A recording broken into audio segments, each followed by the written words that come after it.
Ladies and gentlemen, what's going on, everybody? This is Joseph Conlon coming to you tonight with your AEW Dynamite review on Wednesday, December 9th, 2020. Tonight's show was a stacked Dynamite show tonight. Very stacked going into it. We were promoted with appearances from Sting, Shaquille O'Neal, and the new world champion Kenny Omega. We had MJF and Orange Cassidy as our main event tonight for the AEW Dynamite Diamond Ring. The Inner Circle had their ultimatum to see if they were going to continue working together or they were going to be no more. And besides that, everything else was okay. The opening match was great, which we'll talk about. The other stuff on this show, meh. It was alright. But overall, from the really good things that happened on the show, I'm going to say this was a really good episode of AEW Dynamite tonight. But if you have not already, make sure you hit that subscribe button here on the channel. Hit that like button in this video. If you have not already, make sure you go check out my Monday Night Raw review from Monday and my Dallas Cowboys reaction video from last night. I will link both of those in the description below. Maybe, I'm not sure. I will definitely link one of the videos in the description below. And you can check that out. You can check that out once this video is over. But let's get into this Dynamite show, man. We opened up hot. We opened up with a awesome tag team match between the Young Bucks and TH2, Jack Evans and Angelico. This was a awesome tag team match to start off the show. Matt Jackson, we all know he's got that hurt knee. He looks like he was 100% tonight. He looked great in there. Nick Jackson looked great in there. The bigger story was the performance of TH2. The story was Matt Jackson's knee. TH2 going after his knee for most of the match. But this was an awesome tag team match. If anybody had doubts on TH2 well before this, I know they weren't on Dynamite a lot recently, but they just had a match with FTR. And they've been getting TV time on Dynamite with the Young Bucks and Top Flight matches with them. This match tonight, awesome tag team match. This so much benefited TH2 more than it did the Young Bucks. The Young Bucks did get the win, however, they got the win by Meltzer driver on the outside to Jack Evans, and then Angelico had a leg bar in on Matt. Nick hit a swanton. They knocked out Angelico with a double super kick into the BTE trigger, and that was it. Jack Evans and Angelico take the loss to the Young Bucks, but this was an awesome tag team match. If you guys did not somehow watch this match, there's one match I would request for you to watch tonight on this show. This is the match. This is an awesome match. After the match was over, the Acclaimed Anthony Bowman's and Max Caster teased to attack the Young Bucks until they were stopped by Christopher Daniels and Frankie Kazarian of SCU. Then the Acclaimed ran off and got away from SCU. That match has been made official. Next week on Dynamite, we're going to get SCU versus the Acclaimed. So right now, AEW is pushing these tag teams. Tony Khan said on a conference call, I think a couple weeks ago, or in some interview, that he is very high on the Acclaimed. He is very high on Anthony Bowens and Max Caster, and sees a lot of potential in them. So I'm very excited for this match for next week. So I don't watch Dark a lot. I've never seen these guys wrestle before. So that's going to be very interesting. And I'm sure they're going to get the win too. So then we got Tony Schiavone, Cody Rhodes, and Arn Anderson in the same ring. Sting comes out for his interview.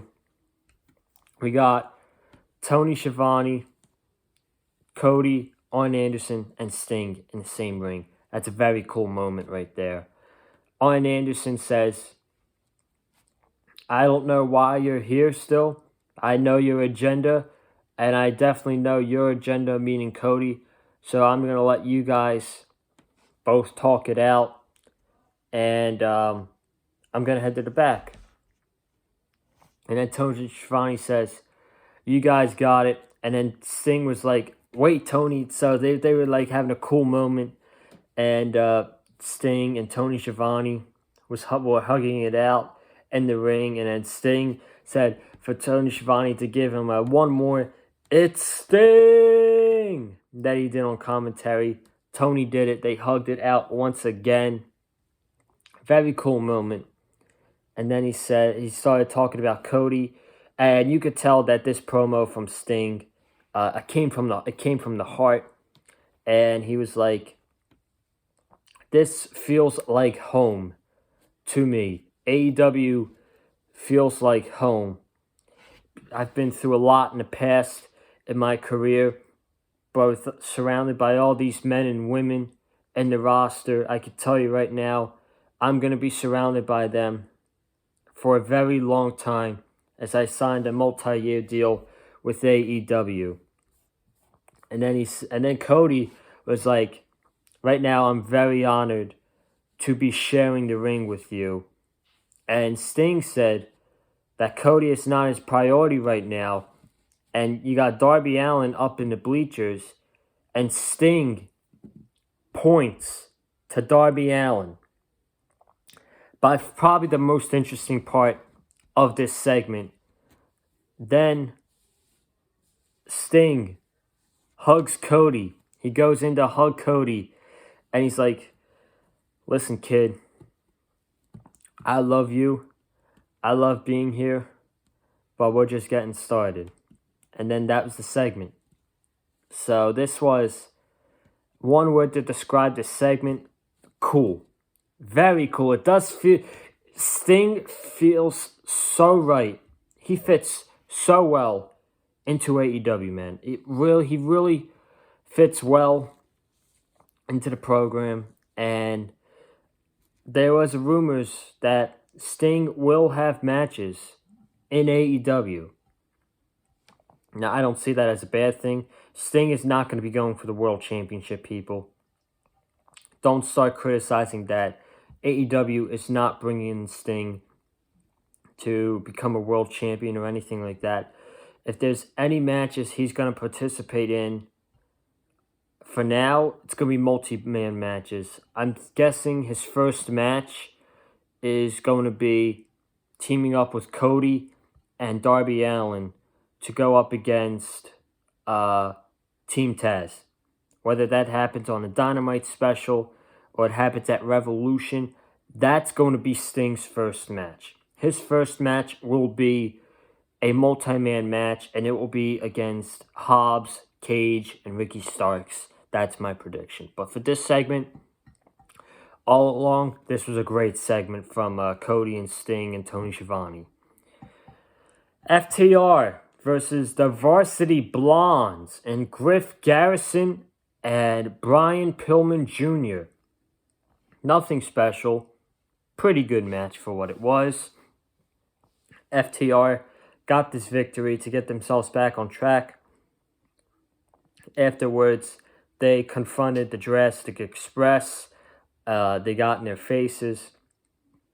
Cash Wheeler pushed Marco's stunt, and FTR walked off. So I guess we're getting a little interim feud between FTR and Jurassic Express. I don't mind that at all. They had a great tag team match in the past. It was on one of the September episodes. I think, yeah. It was on one of the September episodes. They had a great match. If they were to do it again, sign me up, man. Sign me up. Jurassic Express versus FTR. I dig. We had Dustin Rhodes versus 10 of the Dark Order. This was not good. This was not a good match. This match, going into it, it deserved to be a dark match, and it should have been a dark match. This match kind of felt unnecessary. There wasn't a point behind it, and there was a botch finish too, where Dustin Rhodes, he went for the Bulldog. The referee counted 3, and 10 kicked out after the 3. So that was kind of a botched finish. Then Evil Uno offered Dustin Rhodes a spot in the Dark Order. We know where this is going. Rhodes was about to do the Dark Order symbol, put his hand up, and he smacked Evil Uno in the face. And he was like, "Don't attack him. You'll come back to us later, and you'll want a spot in the Dark Order." So, I mean, that's too predictable that Dustin was not going to join the Dark Order. To me, right now, before we move on to the next thing, really quickly, the Dark Order is not a threat. Right now. The Dark Order, I can't take them seriously right now. One man only. Brody Lee's out with an injury. Brody Lee is out with an injury. The Dark Order have not done jack shit since Brody Lee has been out with an injury. I know they got this storyline right now with Adam Hangman Page. I'm very intrigued in it. Hangman is teaming up with John Silver and Alex Reynolds of Dark Order against Matt Hardy and Private Party next week on Dynamite. And I think where this is going, I think it's going to be pretty good. But where I think it's going is Hangman's going to get comfortable with the Dark Order. He's going to stay with the Dark Order for the couple weeks. Brody Lee, hopefully sooner rather than later, because, my God, I miss him, comes back, and he sees an issue with this. He does not want Hangman Page in the Dark Order. Dark Order really likes Hangman Page. Brody Lee, the leader, the Exalted One, does not want Hangman Page in the Dark Order. This leads to a match at Revolution between Hangman and Brody Lee. Whoever goes over, I'm not so sure. But that's where I think this story is going. Dark Order, they need Brody Lee back because I feel like they're not taken seriously without him. So that's my opinion, though. Then we had Brandy Rhodes and Shaquille O'Neal in the interview.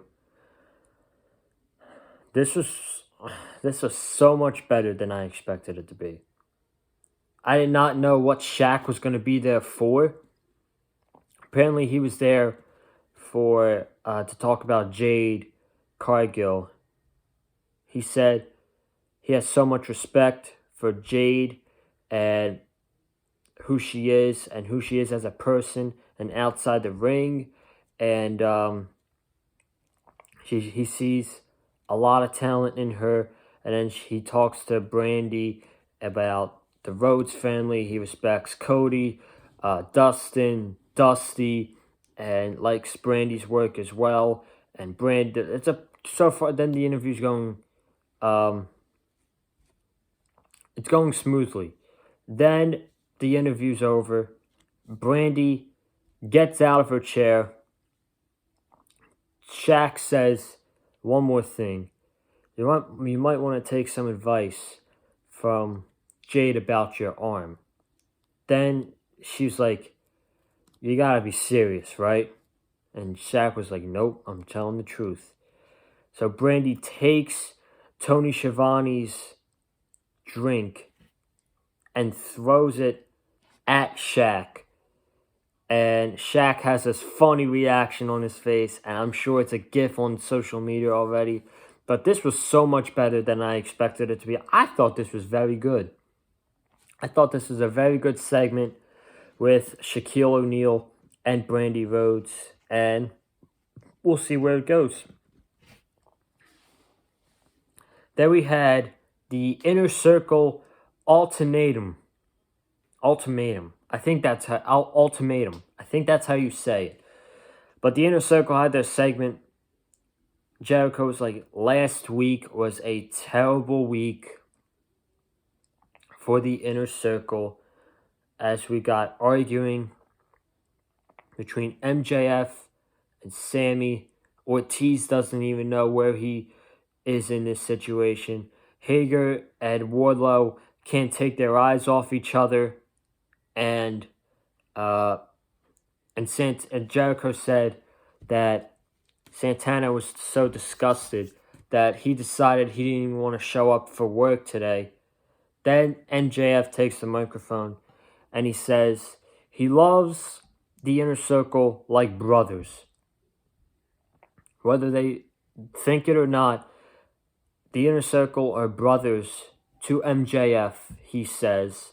And he says they're brothers to him. He loves each and every one of them, the members of the Inner Circle.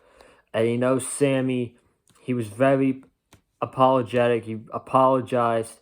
And then Ortiz took the microphone. And he said, Santana was right. He sees the talent in both you and Wardlow that I didn't see. You guys are both great in the ring, but how are you personally and as a person? He said, Wardlow, keep doing what you're doing. Never change. Max, we got to change you a little bit.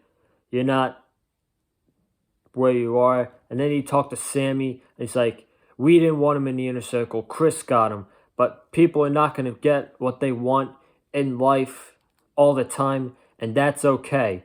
And then Ortiz told Sammy to shake MJF's hand.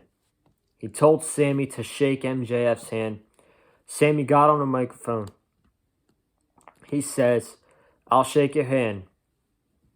But I'm telling you, and I'm telling you, to Chris Jericho, that if one more stupid thing happens with you, I'm quitting the Inner Circle. And then he shakes hands. And then he says, I'm serious. He shakes MJF's hand. And then this was kind of the funny part. So Hager, Jake Hager gets on the microphone. He says, I got a problem. He says, why are you staring at me the entire time? And then Wardlow gets the microphone. He says, I'm staring at you. Why are you staring at me the entire time? And then they start bickering at each other. And Jericho was like, hey, how about we just stop staring at each other? And we just don't look at each other. And we treat each other as a group. And the way the Inner Circle should be. And then they all stick out the pose with all of them sticking the middle finger to the camera. Great stuff, man. This was a great segment. The Inner Circle is one of the best storylines in pro wrestling. Sammy Guevara and MJF is eventually going to happen at Revolution, like I mentioned last week on the channel. That match is going to happen at Revolution. Wardlow can talk. He showed us tonight. Wardlow can talk, man. That was actually pretty funny when he got on the microphone. But that was the segment. Good stuff. Great stuff. And then backstage, they were like, we're going to support our Inner Circle member MJF in the main event against Orange Cassidy for the Dynamite Diamond Ring. Great stuff tonight from the Inner Circle. We had a 6-man tag with Eddie Kingston, the Butcher, and the Blade against Lance Archer and the Lucha Brothers. We got a big brawl before the match starts between all 6 of these guys. Archer's going after Kingston. You got Butcher and Blade fighting with Rey Fenix. Butcher takes out Penta by tossing him through the table. So Penta is out for the match. It's now Rey Fenix and Lance Archer against Eddie Kingston, Butcher, and Blade. For what it was a fine 6-man tag. Nothing special. It was fine, but I felt like at the end, this match was rushed thanks to what happened with Rey Fenix. He got the hot tag going after Butcher, Blade. Eddie Kingston got in there. He hit a Hurricane Rana on Eddie Kingston. Eddie Kingston went to the outside. Rey Fenix went for a dive over the top rope. Or he went through the second rope. He flipped over, and Eddie Kingston didn't catch him. And Rey Fenix landed. His head bounced off his head bounced off the mat like a goddamn basketball. And I'm not even joking with you when I say that. That was very uncomfortable to watch right there, actually. So then, this match was rushed from there. It felt like Rey Fenix just got in the ring. Butcher took him down. They hit their finisher on Rey Fenix. That was it. So this match was rushed because of what happened with Rey Fenix. And this brings me to a situation because we see it a lot. We see it here in AEW. We see it in WWE all the time. These dives have got to stop. I'm not even joking when I say that. These dives in these matches have got to stop. If you do too many dives like this in a match, someone is going to hurt themselves. Look at what happened to Rey Fenix tonight. I hope he's okay. I hope he doesn't have a concussion. But that looks brutal. These dives have got to stop. 1 or 2 dives in a match, in a multi-man match, that's fine. You want to hit a Hurricane Rana? Fine. You want to hit a Poison Rana? Fine. But a dive over the top rope, just do one. Do one. Cedric Alexander was doing it a couple weeks ago with tag team title match with the New Day. And he freaking missed all 3 of them to Kofi Kingston. And the third one, he almost slipped and he landed face first on the mat. Like, that's way too much. Rey Fenix already did a dive to Blade, I think. And then this one to Kingston. Kingston doesn't catch him. And his head bounced off like a basketball. So, all I'm saying is, you gotta limit the dives per match. Besides that, this was a pretty good match with Kingston, Butcher, and Blade getting the win. Then we had Abaddon versus Tasha Price. This was 1 minute. Abaddon defeated Price. Then after the match, Abaddon continued to attack Tasha Price. And then Hikaru Shida came out. She stood there for a few seconds. She got in the ring. She hit Abaddon over the head with the kendo stick. Shida was going to help Tasha Price. Abaddon sits up, and Shida and Price run away. They're setting up Shida versus Abaddon for the Women's Championship on a future date. And then we got Kenny Omega. Kenny Omega, the new AEW World Heavyweight Champion. Him, Don Callis, arriving on a helicopter. That was pretty cool. Then they go in the ring. Justin Roberts does his whole introduction. Kenny Omega comes out of the heel tunnel. He did not come out through the babyface tunnel. So confirmed, folks. Confirmed. Kenny Omega turned heel in the match with Jon Moxley last week after he didn't agree to the gentleman's agreement that he offered to Jon Moxley. He did not keep his promise to Jon Moxley. So Omega, a lot of people were saying this segment was the same segment as what happened on Impact Wrestling last night. I did not watch Impact Wrestling last night, so if I over-exaggerate here, I'm sorry. But this segment was fantastic. Fantastic segment, in my opinion. The promo from Callis saying this was set up for years, and Tony Khan offered him to his house as like a legend, but he didn't realize what his plan was. And then he talked about Wrestle Kingdom with Chris Jericho and how he set up the match. And Tony Khan said if that match between Chris and Kenny never happened at the Tokyo Dome, AEW wouldn't exist. So Don said that basically him and Kenny are the reason why AEW is existent. It's because of the match at the Tokyo Dome against Chris Jericho. So that little piece of information was very good. And then Kenny got on the microphone and he said, the John that he beat him up pretty good last week. He bruised his eye, but you're not going to kick out the one-winged angel because nobody in AEW can kick out of the one-winged angel. He then said that the 7-star match, 6-star best bout machine, Kenny Omega, is back. They were supposed to make an announcement last night on Impact Wrestling. They held it until tonight, and then they held it again. So they're making you wait. They're keeping you invested. I like this. They're keeping you invested in what Kenny Omega... They're keeping you invested in what Kenny Omega and Don Callis' big announcement is going to be. And I really like that because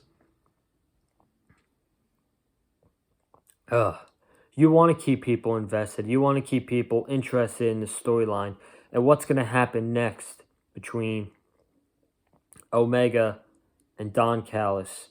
That was the segment. Fantastic segment.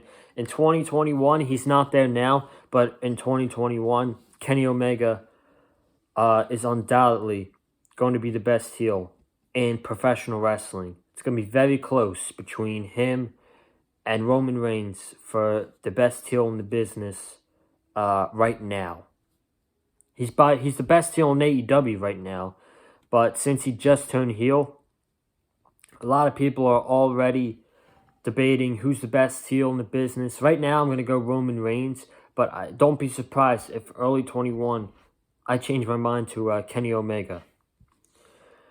So we get a couple of announcements from AEW. We got a couple of match announcements for next week. We're going to get Cody Rhodes versus Angelico of TH2.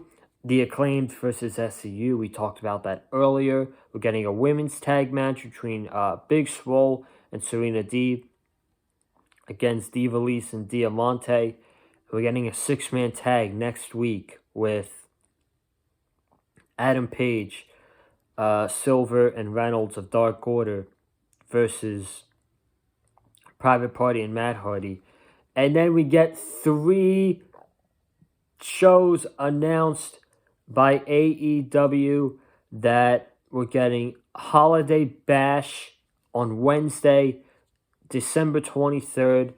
Following the Celtics-Bucks basketball game, we will get that show. So I'm telling you right now, December 23rd, the show will not start at 8 o'clock. I looked at the start time. That game starts at 7:30. So if I had to make a prediction, Holiday Bash is going to start around 10 p.m. Eastern Time.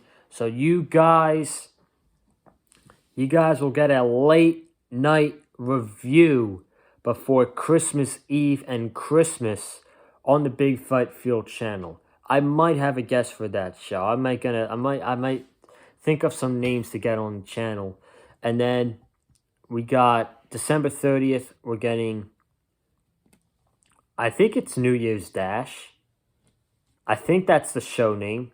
I'll look it back at it later, but I think it's New Year's Dash. It's going to be a 2-night event. It's going to be Wednesday, December 30th. It's going to be Wednesday, January 6th. It's going to be amazing, man. AEW is ending the year strong, and they're starting the year 2021 strong. And then we got the main event for the Dynamite Diamond Ring between MJF and Orange Cassidy. The match was good for what it was. The ending was very good, actually. But most of the match was played for the commercial. I did not like that. But at the ending, Cassidy got momentum, crossbody, DDT. He hit MJF, was going for his finisher, and Cassidy kicked out. Then Cassidy hit Strong Zero on MJF. MJF barely kicked out of that as Cassidy then hit Falcon Punch on MJF, and Wardlow put MJF's foot on the bottom rope. Then a big brawl broke out. We had Inner Circle brawling with the Best Friends. Top Flight was out there. Brandon Cutler was out there. And Brian Pillman and Griff Garrison were out there as well. So we had the Inner Circle brawling with them. Meanwhile, in the ring, Cassidy and MJF were laying down. In came Miro. Miro blasted Orange Cassidy with a clothesline. Left the stage. Official was like, "What are you doing?" Miro was like, "I didn't do anything." MJF has his arm over Orange Cassidy. MJF retains the Dynamite Diamond Ring. After the match, we get a brawl between Miro, Kip Sabian, and the Best Friends up on the stage. Miro is just going off, man. He is throwing officials off the stage. Gave one a power slam onto the stage, and then stepped on the face of one of the security guards.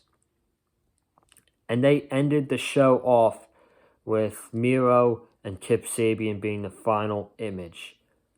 The match was good. The big brawl I didn't really like, but when Miro came in, that was awesome. I loved the way they made him look. They made him look really, really effing strong to end the show. They made him look like a dominant beast coming off of the Dynamite Diamond Battle Royal last week, destroying all the security guards, then having that angry face to end the show. And I'm sure we're getting Miro and Sabian versus the Best Friends either on Holiday Bash, or the New Year's show of the 2-night event. But good main event, and overall, this was a really good episode of AEW Dynamite, and I'm getting out of here. Thank you guys for watching the video. If you have not already, hit that subscribe button like I said. Trying to get 300 before the new year, 2021. I'm going to try my best to push for it. I might not get it, but I'm still going to push for it and make an attempt. We're at 270 right now. Make sure you hit that subscribe button. Comment down below what you thought of tonight's episode of AEW Dynamite. Hit that like button if you like what you heard from me in this video. And follow me on Twitter at Colin_Joseph. And I'll see you guys tomorrow here on the channel for my NFL Week 14 predictions. Have a good night. Stay safe, guys.